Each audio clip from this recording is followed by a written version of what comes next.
tied to a bedpost and starved by a jealous mother-in-law. A cowboy cut the knots and gave her a loaded table.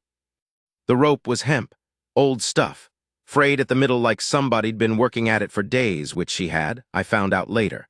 But whoever tied those knots knew what they were doing, because all her working at it hadn't done a thing except take skin off her wrists. I didn't go into that room looking for her. I want to be straight about that. I went in there because I was hired to fix a chimney flue and Cora Dellums. She was the one that ran the place, Dale Dellums' mother. She'd told me the upstairs was closed off, and I was to stay out of it. Which I would have, except I could smell smoke backing up through the second floor, and if the flue was bad enough, it'd take the whole house in the night. So I went up, not to pry, not to find trouble. I went up to do the job I'd been paid to do. The door at the end of the hall was latched from the outside. That was the first thing. A sliding bolt, heavy iron, the kind you put on a barn gate. I stood there looking at it for a good while. Then I slid it back and pushed the door open. The room smelled like something between a sick room and a root cellar. No window open. The one window they had was a small, high thing, and the wooden shutter on it was nailed shut. I could see the nails along the frame. The only light came in around the edges of it, thin strips of afternoon. She was sitting on the floor by the bed, not lying down, sitting with her back against the frame and her knees pulled up and her right hand tied by about 2 feet of rope to the lower bedpost. She'd pulled the mattress off onto the floor beside her, which was probably how she'd kept warm. There was a tin cup beside her, empty. She didn't make a sound when I came in. That was the part that stayed with me. A woman finds a stranger in her room, she makes some kind of sound, surprise or fear or anger or something. She didn't. She just looked at me. Her eyes were dark, careful. She was maybe 23, 24. Her hair had mostly come loose from whatever it had been pinned into. There was a bruise along her left cheekbone that was old enough to have gone yellow at the edges. I said, "Who did this to you?" She said, "What are you here for?" I said I was hired to look at the flue. She looked past me at the open door, the empty hallway, and then she looked back at me. "How long does she think you'll take?" I told her probably 2 hours, the way Cora Dellums figured it, but I could probably work it to 3. Something in her face changed then. Not relief, not quite. More like a person who'd been holding their breath for a very long time and just realized they might be able to let a little of it out. I went back down and got my knife. My name is Harlan Cree. I was 44 years old that September. I'd spent 11 years as a deputy out of Butte, and the 4 years before that riding for the territorial marshal, and before that I'd been a number of other things that don't bear much explaining. I'd been married once. She died in '81, fever. It was quick, but it wasn't easy. After that, I knocked around. Did repair work, day labor. I was good with my hands and I didn't ask for much and I didn't make trouble for people, and mostly they didn't make it for me. The Dellums place was 3 miles south of the Orton Creek Road. Good land. Dale Dellums had cattle, some horses, dry goods from what I understood he traded in town. I'd been told he was away, took a trading run down to Casper once a month, usually 3 or 4 days, and that Cora ran things when he was gone, which from what I'd seen she ran things when he was there too. I cut the rope. Just like that, she held her wrist out to me. I put my knife to it, 2 passes, and it was done. She didn't thank me right away.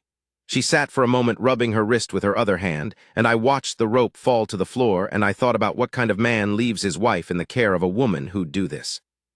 Then she stood up, and she was taller than I'd expected, and she said, "If you're going to help me all the way.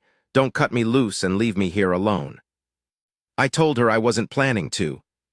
Her name was Nora. Nora Dellums, born Nora Pratt from Cheyenne.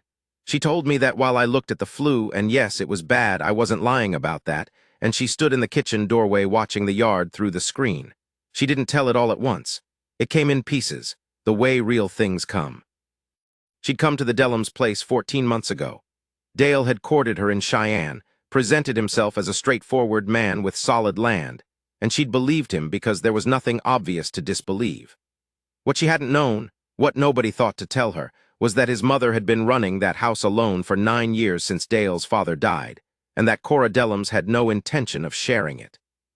"She started the week I arrived," Nora said. She said it plain. No performance in it, just the fact. The first month had been small things. Cora forgetting to wake her for meals, then letting her know later that the food had been put away. Cora giving her the heaviest chores and then criticizing the way she did them in front of Dale, who nodded along because it was easier. Cora moving things in the kitchen so she couldn't find them, and then looking at her like she was simple when she asked. Dale leaving for town more and more, staying longer each time, and Nora realizing slowly that it was because his mother had made the house a place he didn't want to be in either, which left Nora there alone with her. By spring it had gotten worse, meals withheld for days at a time on some invented reason. Nora's letters to her sister in Cheyenne going unanswered, which she only understood later was because Cora had been taking them before they went out.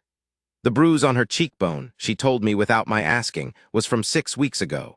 She tried to leave, walked 3 miles toward the road, and Cora had come after her in the buckboard and Dale had been with her. The rope had started 2 weeks before I showed up. The reason given was that Nora had taken a horse without asking, which was not a crime and not even discourtesy. The horse had been standing idle, but it gave Cora the argument, and Dale had gone along with it, the way he went along with most things. By then, I think he'd understood that he was living in his mother's house, and he was always going to be living in his mother's house, and the easiest thing was to just let her have her way about everything. I listened to all of this while I worked. I didn't say much. I've never been a man who talks a great deal. What I do when I'm hearing something is I think about it, and what I was thinking about was the distance to town, the horse she'd tried to take, and the fact that Dale Dellums wasn't due back until Thursday. It was Tuesday. I said, "Have you eaten today?" She said, "Yesterday morning." I said, "Where does she keep the food?" Nora looked at me for a moment. Then she said, "You're going to cook in Cora Dellums's kitchen." I told her I was going to cook in the kitchen of the house where Nora Dellums lived, which was not the same thing. Something happened in her face right then that I didn't quite have words for. Not a smile, deeper than that, like something had shifted underneath. She showed me where things were. There was a good deal more in that larder than I'd expected. Salt pork and dried beans, a cured ham hanging in the back, potatoes, onions, a crock of lard, cornmeal, a tin of molasses. Whatever else Cora Dellums was, she kept a stocked house. I took out the ham, and I took out the beans that had been soaking in a pot, and I cut the ham into thick pieces, and I set the beans on the stove, and I sliced the last of a loaf of bread that was on the sideboard. Nora sat at the kitchen table. She'd washed her face and pinned her hair back, and she sat with her hands on the table watching me work. "She'll know," she said after a while. I told her I was counting on it. She was quiet for a moment. "She'll be back before dark." I told her that was fine. "You're not afraid of her?" I told her I'd been a deputy for 11 years, and before that I'd ridden for the territorial marshal, and that in all that time I'd never yet been afraid of a woman who tied her daughter-in-law to a bedpost. Nora looked at me steadily. "What about Dale?" And I thought about that, because Dale was the piece of it that was harder to read. Cora Dellums was a straightforward kind of problem. She was a bully and a tyrant, and she'd convinced herself she had the right to run another woman's life because it was her house and her son. People like that don't change when you argue with them. They change when someone bigger than them draws a line. Dale was different. Dale was a weak man who'd let a terrible thing happen, and the question with weak men is always whether there's anything in them to appeal to, or whether the weakness goes all the way down. I told Nora I didn't know about Dale yet, but I'd figure it out when I saw him. She nodded. She didn't push it. That was something I noticed about her. She didn't push things, didn't fill silence for the sake of filling it. We were comfortable in that kitchen in a way that I hadn't been comfortable anywhere in a long time. The beans were done before Cora came back. I'd found a pot of last week's venison stew on the shelf and heated that too, and I'd set the table, plates, cups, silverware, bread on a board, and poured 2 cups of coffee from the pot I'd made. And Nora and I were sitting at that table eating together when we heard the buckboard in the yard. I want to tell you about that moment. Nora with a fork in her hand, color back in her face from the warmth of the stove, eating the first real meal she'd had in 2 days. The table full, lamplight on everything. The sound of that buckboard outside, and Nora going still, and then looking at me across the table, just looking at me steadily to see what I was going to do. I took another bite of stew. I didn't look up. After a second, she did the same. The door came open hard. Cora Dellums was a big woman. She had the kind of presence that fills a room before she even speaks, which some people call authority and I call something else. She stood in the doorway looking at the two of us at her kitchen table, and the food on it, and the lamps I'd lit, and something went through her face that I'd seen before in people who are used to having their way. It was the thing that happens when they realize they've lost the room. She said, "What in the hell is this?" Not a question, a pronouncement. I looked up at her then. I put my fork down on my plate, nice and easy, and I looked at her and I said, "This is supper." She started talking then, a lot of it, about her house and her son and who I was to come in here and who did I think I was and who had let Nora out of that room. I listened to most of it. When she got to the part about who let Nora out of the room, I told her I had. She told me I had no right. I told her she had no right to tie a woman to a bedpost and starve her, and that what she was describing as rights and mine were two different things, and that from here on out things in this house were going to work differently until Dale came home and we could have a proper conversation. "You are a hired hand," she said. "You are a chimney man." I told her that was right, I was, and I'd been paid for a day's work and I'd done a day's work, and everything that happened after that was my own business, and I'd answer for it to whoever needed me to answer for it. She looked at Nora then, hard, the way she'd probably looked at her for 14 months.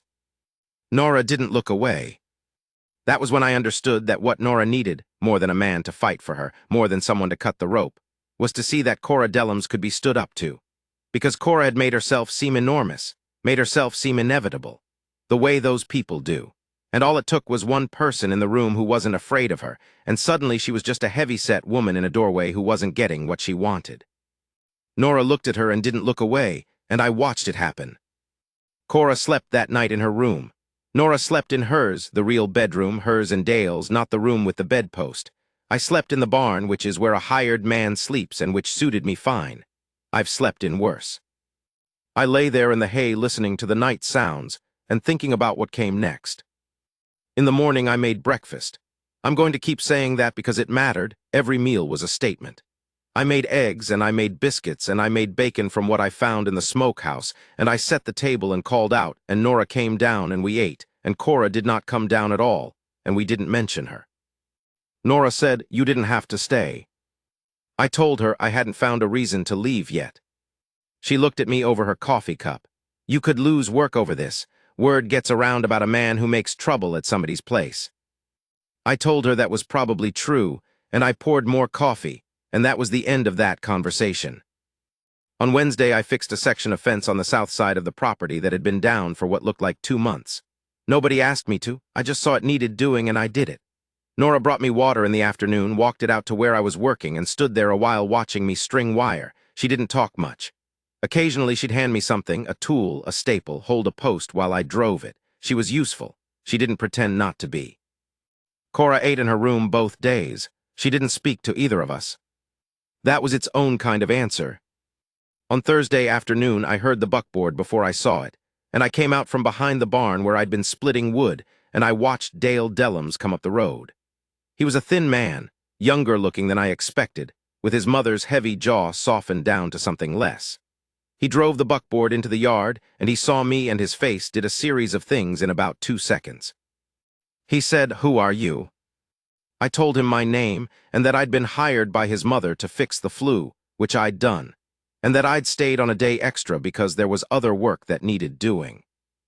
He looked past me toward the house, and then toward the barn, and then toward the house again in a way that told me he was accounting for people, checking who was where. He said, "Where's my wife?" I told him she was inside. He got down from the buckboard and he walked past me, and I let him. I kept splitting wood. I heard the door. I heard voices, Nora's first, then Dale's, then Cora's, which meant she'd come out of her room. I didn't try to hear what they said. It wasn't my business what they said. What happened next, that was what was my business. After about 20 minutes, the door opened, and Dale came back out. He came across the yard to where I was, and he stood there with his hands in his pockets looking at the woodpile. He said, "My mother says you've been eating her food and making yourself at home." I told him that was about right. He said, "And you cut Nora loose." I said I did. He was quiet for a while, then he said, "I didn't know she'd gone back to doing that." "Gone back," I said. He didn't answer that directly. He kicked at a piece of split wood with his boot. She did it once before Nora. There was a girl hired to help in the house. She left. I thought, he stopped. I thought telling her not to was enough. I put the axe down. I looked at him and I said, "Your wife has a bruise on her face that's 6 weeks old and she hadn't eaten in 2 days. I'm going to tell you plain. If I ride out of here and she ends up back in that room, I won't stay ridden out." He looked at me, his jaw was tight. I said, "I'm not telling you how to handle your mother. That's your business. But Nora is your wife, and she came out here on your word that she'd be safe, and she's not been safe, and that's your bill to pay." He didn't say anything for a long time. The wind came through the yard, moved some loose straw. Then he said, "What do you need to stay on?" I told him I didn't need much. Fair wages, a place to sleep, meals. I'd work hard. There was plenty of fence down, and the roof on the second outbuilding needed attention, and the chimney hadn't been the only thing off with the flue system. There was a section on the east side that would need relining before winter. He nodded slowly. He said, "And Nora?" I told him that was between him and her, and what I wanted was for her to be fed and free to move, and not living in fear in her own house. He said, It's not," he stopped, started again. "She's my wife." I told him I knew that. He looked at me a long time. There was something working in him, some understanding of what he was and what he hadn't been and what that had cost. It wasn't comfortable to watch, but it needed watching. He said, "All right." That was all, just all right. He went back into the house. I heard his voice in there for a good while, and then Cora's, sharp and escalating, and then Dale's again, steadier than I expected, and then Cora's, and then just Dale's, on, and then quiet. I don't know everything that was said. I don't need to. What I know is that, when Nora came out to the yard an hour before supper, she came out without looking over her shoulder. She walked like a woman who'd set something down. She came over to where I was finishing the last of the wood, and she stood there, and the evening light was coming flat and gold across the yard, the way it does in September in that country when the summers just let go, and she looked at me with those dark, careful eyes. She said, he told her if she does it again, he'll send her to his sister's place in Nebraska. I said that sounded like a start. She nodded. He asked me what I wanted to do. I waited. She said, I told him I wanted to stay. This is my home too. She said it quiet, like she was hearing herself say it out loud for the first time. But I told him things had to be different. I said that sounded right.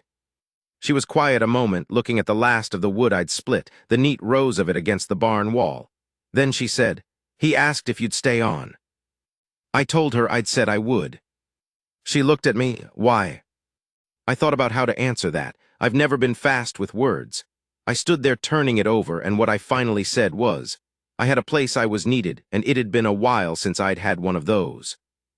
She held my gaze. You did more than fix a flue. I told her the flue needed fixing. The corner of her mouth moved, not quite a smile and not quite not. She said, supper in an hour, and she turned and went back to the house. I watched her go. I want to tell you what that moment was. Not a romantic thing, not then, not yet, that came later, slowly, the right way. What it was something I hadn't felt in long enough that I'd nearly forgotten it was something a man could feel. Being needed, being the thing that held, being the person whose staying made a difference to someone whose presence changed what was possible for another person.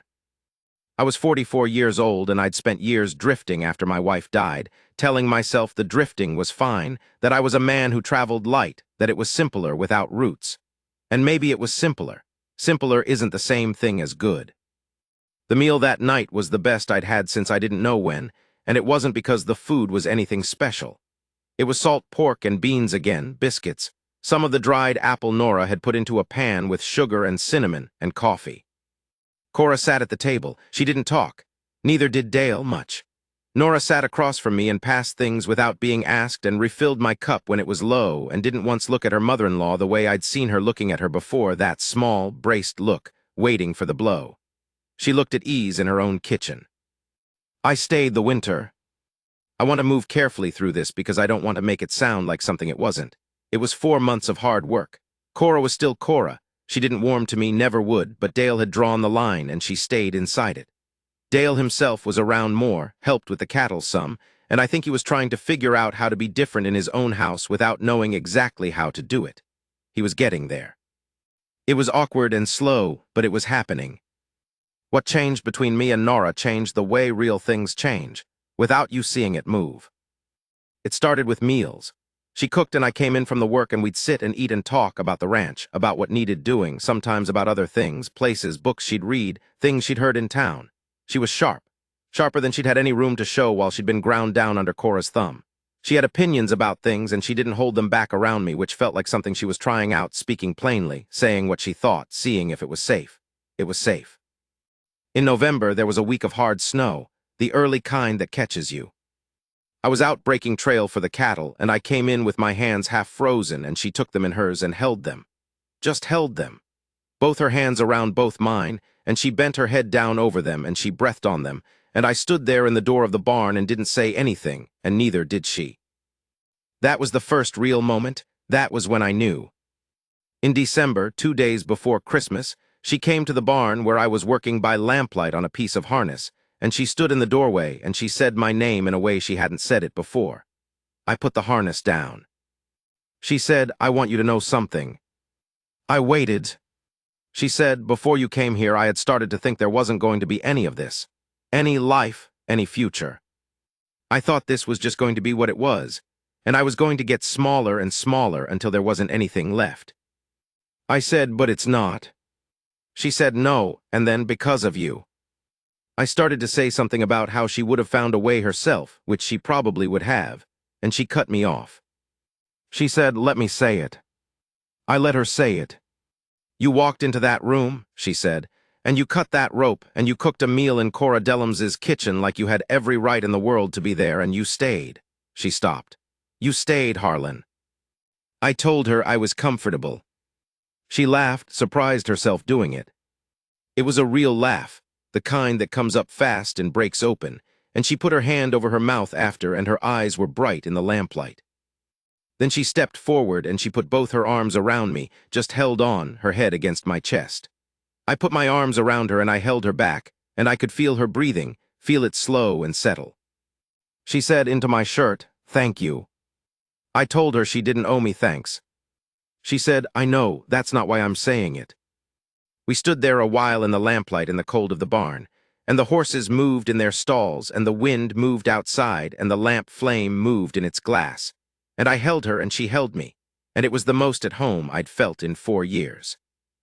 It went on from there. I won't rush through it, it doesn't deserve to be rushed.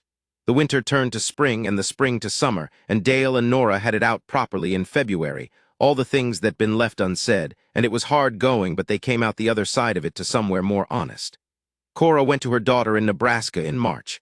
Not forever, and it wasn't over between her and Dale, but she went, and the house breathed. In the spring, Nora asked me to stay on permanently. She asked me that, not Dale. She came to me herself. She said, "This ranch is mine too now. Dale and I talked about it, and I want you here not as a hired hand." She looked at me. "I want you to be the person you've been all winter. I want you to be here." "For real?" I told her I'd been thinking along those lines. She said, "You should have told me." I told her I was a slow-talking kind of man. "I know," she said. She was smiling. "I don't mind it." I married her in September. 1 year almost to the day from when I'd walked into that room with the nailed-up shutters and the rope and the tin cup on the floor. The preacher came out from town, and Dale stood up with us, and it was a small thing, 20 minutes, but it was right.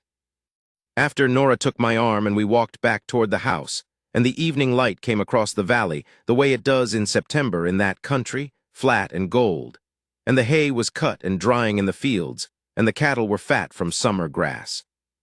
She leaned into me as we walked. She said, "I wrote my sister." I asked what she'd said. She said, "I told her I was all right, that I was better than all right, that I was living." That word's living. She'd said once she'd been getting smaller. I'd watched her get bigger instead through that year. Watched her take up the space she was owed. Watched her find out she was funny, that she could be hard when she needed to be, that she knew what she wanted and knew how to say so. She'd made the kitchen hers, the ranch hers, her own days hers. That hadn't had a thing to do with me, not really. I'd just cut the rope. But I'd cut the rope. And I'd stayed. I'm going to be an old man soon, if I'm not one already, depending on who you ask. I still work hard, not quite as hard as I did, but hard enough. The ranch is good. My hands are stiff in the cold, and my back tells me things it didn't used to tell me. And I drink my coffee standing up most mornings, because sitting down too long in the morning makes the first hour outside harder. Nora still brings me coffee. She still comes out to the barn and hands it to me without ceremony, the same way she handed me tools when I was fixing fence that first week. Like it's the most natural thing in the world. Like she's just there, and I'm just there, and that's all there is to it. And I take the cup, and my hands are around it, and I can feel the heat of it, and I look up at her. And she looks at me the way she looked at me across that table the night Cora came through the door. Like she knows what I am. Like that's exactly why she stayed.